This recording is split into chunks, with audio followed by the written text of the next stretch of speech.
मैंने एक second hand गद्दा खरीदा। उस रात जैसे ही मैं सोया, मैं भविष्य के किसी दिन में पहुंच गया। लेकिन अजीब बात यह थी, मैं जो भी करता कोई इंसान मुझे देख ही नहीं पाता था। मैंने इसका फायदा उठाया, लॉटरी के नंबर याद किए, सुबह उठकर टिकट खरीदा और 30 लाख जीत गया। उसके बाद मैं बार बार उस गद्दे का इस्तेमाल करने लगा। सिर्फ आधे महीने में मैं 2 करोड़ से ज्यादा कमा चुका था। लेकिन इस बार मैंने कुछ ऐसा देखा जिसने मेरी रूह जमा दी। मैंने खुद को मरा हुआ देखा। मेरा शरीर बिस्तर पर फैला पड़ा था, बायां पैर घुटने के नीचे से गायब था, पैंट का हिस्सा खाली लटक रहा था। मुझे होश आया तो मैं घबराकर पूरे घर में दौड़ा। ड्राइंग रूम, किचन, हर जगह देखा, लेकिन घर में कोई नहीं था। फर्श पर पड़ा खून अभी पूरी तरह सूखा भी नहीं था। तो फिर कातिल गया कहां? मैं तुरंत मुख्य दरवाजे तक भागा। दरवाजा अंदर से बंद था, तोड़ फोड़ का कोई निशान नहीं, खिड़कियां भी पूरी तरह बंद थी। सिर्फ एक जगह खुली थी, तहखाने का दरवाजा। अंधेरा, इतना गहरा कि जैसे कोई खाई हो। रोशनी से भरे कमरे के बीच वो दरवाजा किसी डरावनी आंख की तरह लग रहा था। तभी टन टन घड़ी ने 2 बार घंटी बजाई। साउंड सेंसर वाली लाइट जल उठी। मैं कांपते हुए सीढ़ियां उतरने लगा। नीचे का तहखाना बेहद डरावना था। चारों तरफ अजीब अजीब औजार पड़े थे और बीच में रखी लकड़ी की मेज पर मेरा कटा हुआ पैर रखा था। मैं चीखते हुए बिस्तर से उठ बैठा, पूरा शरीर कांप रहा था। बालकनी से आती धूप मेरे चेहरे पर पड़ी। मैं अभी जिंदा था, लेकिन शायद सिर्फ आज रात तक, क्योंकि ये कोई साधारण सपना नहीं था। ये भविष्य था जो सच होने वाला था। मैंने तुरंत सेकंड हैंड ऐप पर उस गद्दे के बेचने वाले को ढूंढा, लेकिन उसका अकाउंट पहले ही डिलीट हो चुका था। यहाँ तक कि ऑर्डर हिस्ट्री भी गायब थी। सब कुछ बेहद अजीब था, लेकिन ये मेरे लिए एक मौका भी था। मैंने पूरे हफ्ते उस गद्दे पर प्रयोग किया। पहले दिन मैं भविष्य में रात के 9 बजे पहुंचा, बहुत जल्दी था। दूसरे दिन शाम के 7 बजे, लेकिन जब तक मैं लॉटरी शॉप पहुंचा बहुत देर हो चुकी थी। आखिर 5वें दिन मैं सही समय पर पहुंचा। मैंने स्क्रीन पर दिख रहे नंबर याद कर लिए, सुबह उठते ही टिकट खरीदी और 30 लाख जीत गया। इसके बाद अगले 15 दिनों में मैंने कई बार ऐसा किया। कुल मिलाकर 2 करोड़ से ज्यादा कमा लिया। लेकिन एक सवाल अब भी बाकी था, मुझे मारेगा कौन? मुझे कुछ समझ नहीं आ रहा था। लेकिन एक बात तय थी, आज रात कातिल तहखाने से अंदर आएगा और मुझे टुकड़ों में काट देगा। मुझे याद आया उस सपने में घड़ी ने 2 बार घंटी बजाई थी, यानी रात के 2 बजे। उस समय तक मैं मर चुका था, मतलब कातिल 1 बजे के बाद घर में गुस्सा होगा। मैंने तुरंत फैसला किया, घर से भाग जाता हूं। मैंने जल्दी जल्दी सामान पैक किया और अपने दोस्त को फोन मिलाया।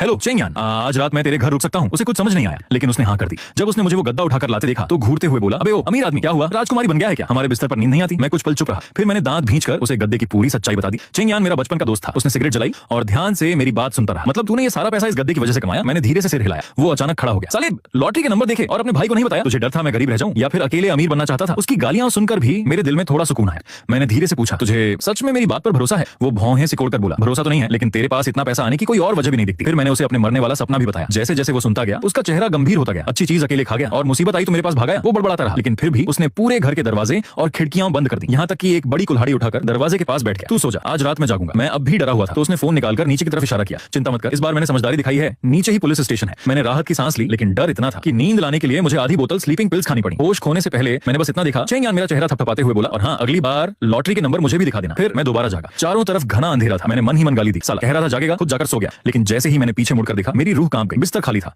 और बगल में जमीन पर एक लाश पड़ी थी। उसके सिर का आधा हिस्सा गायब था, दिमाग बाहर बह रहा था। मैं बुरी तरह घबरा गया। नहीं, चेंगयान कहाँ है? मैं भागते हुए ड्राइंग रूम में पहुंचा, लेकिन वहां का दृश्य देखकर मेरे पैरों तले जमीन खिसक गई। चेंगयान की लाश छत से लटक रही थी, उसके पैर हवा में झूल रहे थे। मैं डर से कांपने लगा, सांसें तेज हो गई। इस बार भी मैं बच नहीं पाया और मैंने अपने दोस्त को भी मरवा दिया। तभी टन घड़ी ने सिर्फ एक बार घंटी बजाई। रात का 1 बज चुका था। मेरे पूरे शरीर में ठंड दौड़ गई। मैं अचानक समझ गया, मैं रात 10 बजे सोया था और मौत का समय 1 बजे था, यानी कातिल इन्हीं 3 घंटों में आने वाला है। मेरे पास बहुत कम समय बचा था, मुझे किसी भी तरह अभी जागना होगा। मैंने कांपते हुए अपना हाथ उठाया।